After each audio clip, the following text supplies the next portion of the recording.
नमस्कार दोस्तों, हर हर महादेव, श्री सीताराम, राधे श्याम। हर एक की कहीं ना कहीं कुछ मनोकामनाएं होती है, इच्छाएं होती है, आकांक्षाएं होती है और उनको पूरा करने का वो बहुत प्रयास करते हैं। महाराज जी अपने अद्भुत वाणी से बता रहे हैं, इन देवताओं के दर्शन करने मात्र से आपकी सारी इच्छा पूरी हो जाएगी।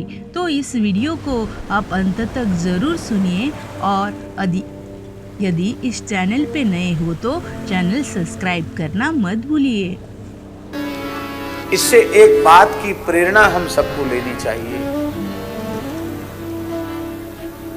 जीवन में जो कुछ उटपटांग काम किया जाता है, दुर्भाग्यवश, दुष्प्रारब्धवश, कुसंगवश, संगवश, वो सारी रील मृत्यु के समय हमारी आंखों के सामने आती है। और केवल रील ही नहीं आती है, बहुत ध्यान से सुने, केवल रील आती हो ऐसी बात नहीं है।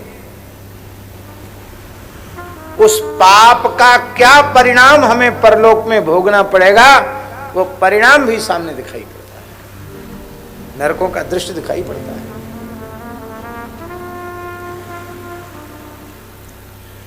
एक गांव की सत्य घटना है।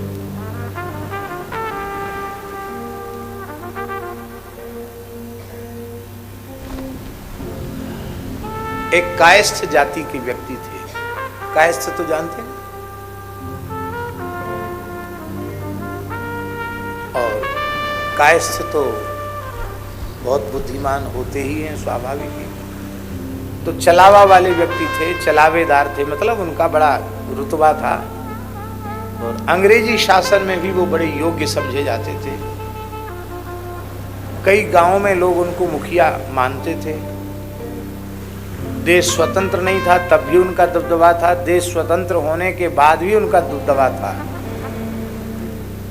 और सारे झगड़े निपटाते वही थे। और बुंदेलखंड की बात है, सत्य घटना है। और वो नाम गाम सब हम जानते हैं, लेकिन जानकर नहीं ले रहे हैं, क्योंकि उससे कोई प्रयोजन नहीं है। केवल आप घटना को समझने का प्रयास कीजिए। तो कहीं यज्ञ होता, कहीं श्रीमद् भागवत सप्ताह होती, प्रतिष्ठा आदि होती, तो वहां भी लोग उनको आयोजन के पहले बुलाते थे, कमेटी बनती और वो चंदा इकट्ठा करते, तो वो उसमें भी मुखिया रहते। और अंत में जब ब्राह्मणों की दक्षिणा की बारी आती तो उसमें भी वो अपनी पंचायत करते। माने ब्राह्मण को कम से कम मिलना चाहिए, ये उनका रहता था। एक एक बोरा गेहूं कोई दे रहा है, क्या करोगे, बहुत है, पंडित जी के तो खुद ही खेत है, आधा दे दो, आधा रखो और किसी काम में लेंगे, ये धर्मशाला बनवा देंगे, मंदिर बनवा देंगे। कमेटी वालों को तो अच्छा लगता ही कि पैसा बच रहा है। कहे दक्षिणा दे के क्या करोगे, थोड़ी दे दो प्रतीक रूप में, एक बोरा नाच दे दो, पंडित को एक बोरा नाच दे दो।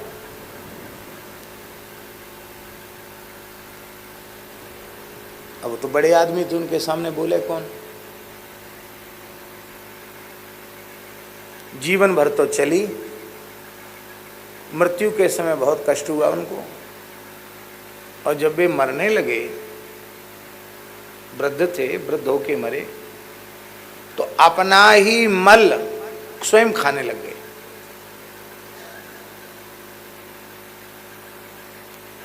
और चीखते चिल्लाते थे कि जमदूत दिखाई पड़ रहे हैं, भयंकर नरकों का दृश्य मुझे दिखाई पड़ रहा है। तो आप तो बड़े सज्जन आदमी, आप तो बड़े प्रतिष्ठित व्यक्ति, आप ऐसा लड़कों ने कहा, आपको तो गीता सुना दी और सब दान पुण्य कर, क्यों ऐसा?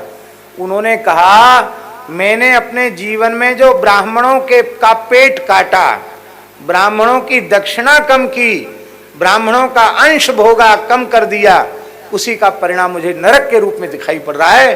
अपनी संतान से कहा कि जितना मैंने जीवन में ब्राह्मणों का पेट काटा सबका सब अभी दे दो, नहीं तो मुझे नरक जाना पड़ेगा। जीवन में कभी गाय का अंश, ब्राह्मण का अंश, साधु का अंश किसी के भी पेट में नहीं जाना चाहिए। हम लोग बहुत प्रमाद करते हैं, लेकिन इस प्रमाद का परिणाम कितना भयंकर होगा इसको नहीं समझते। साधु सेवा के लिए जो वस्तु आवे उसको साधु सेवा में लगा देना। 10-20 रुपए अपनी तरफ से लग जाएं, ये तो प्रसन्नता रखना।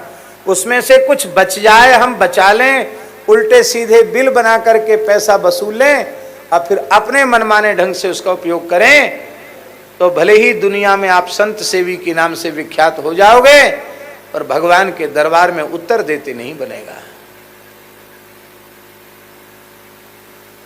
गाय के अंश से गुलछर्रे उड़ाओगे तो भगवान के दरबार में उत्तर देते नहीं बनेगा।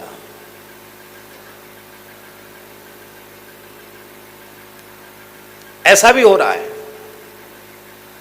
ब्राह्मणों को ठेके पर रखा जाता है। ठेका जानते हो कि तुमको तो हम इतना ही देंगे, तुमको मतलब नहीं, जजमान से हम क्या लेने से तुमको लेना देना नहीं, हम तुमको इतना देंगे। अब धर्म की गति बड़ी सूक्ष्म है। गहना कर्मणो गति ही।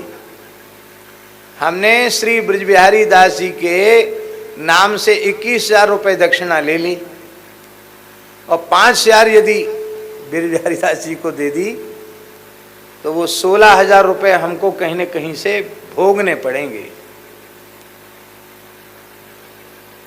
इसलिए ब्राह्मण का जो भाग है वो ब्राह्मण को दे दो। हमारे महाराज जी कहते थे गाय का बचा हुआ अंश भगवान की सेवा में लग जाएगा, ब्राह्मण की सेवा में लग जाएगा, साधु सेवा में लग जाएगा। गाय से नहीं, ब्राह्मण की सेवा से बचा हुआ, भगवान की सेवा से बचा हुआ, साधु की सेवा से बचा हुआ अंश गो सेवा में लग सकता है, पर गो सेवा से बचा हुआ धन गो सेवा में ही लगाना चाहिए, अन्य किसी कार्य में नहीं लगाना चाहिए। पूज्य सदगुरुदेव श्री भक्तमाली जी महाराज के महान अनुग्रह से चाहे जड़खोर गोधाम हो, चाहे यहाँ मलुकपीठ जड़खोर सूर्य श्याम अलग अलग नहीं है, एक ही है।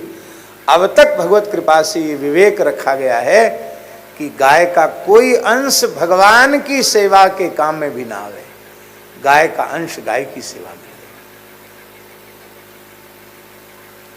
यद्यपि यह बात सत्य है कि गौशालाएं कर्ज की स्थिति में है, जड़खोर गोधाम भी कर्ज की स्थिति में है। हमको कह दिया गया है कि आप कभी अपने मुंह से धोखे से भी प्रकाश न करें कि कितना कर्ज है, लेकिन वो भी ऋण की स्थिति में है। इसके बाद भी कभी यह नहीं किया जाता कि मंच पर बैठकर हम उसके लिए मांगें, चंदा चिट्ठा इकट्ठा करें। जो भगवान की इच्छा से हो रहा है, अपना तन मन प्राण सब कुछ गौ माता के चरणों में अर्पित है। और भगवान ही गाय की सेवा कर रहे हैं। यदि हम सोचें कि हम कर रहे हैं तो हम बड़े मूर्ख हैं। ना हम साधु सेवा कर रहे हैं, ना हम गौ सेवा कर रहे हैं। ये जो कुछ हो रहा है हरि गुरु संतों की कृपा से हो रहा, वे कर रहे हैं। हम तो प्रसाद पाने वाले हैं, हमारे द्वारा कुछ नहीं हो रहा।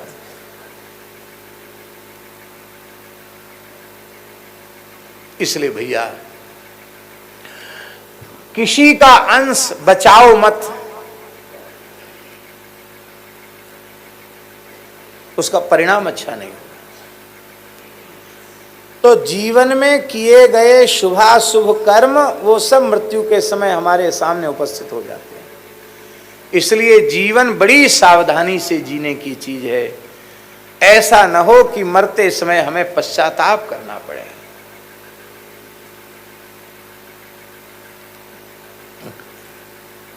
एक वृद्ध के निकट हमारे पूज्य गुरुदेव भक्तमाली जी पहुंचे तो उन्होंने एक बात कही तो महाराज जी रोने लग गए।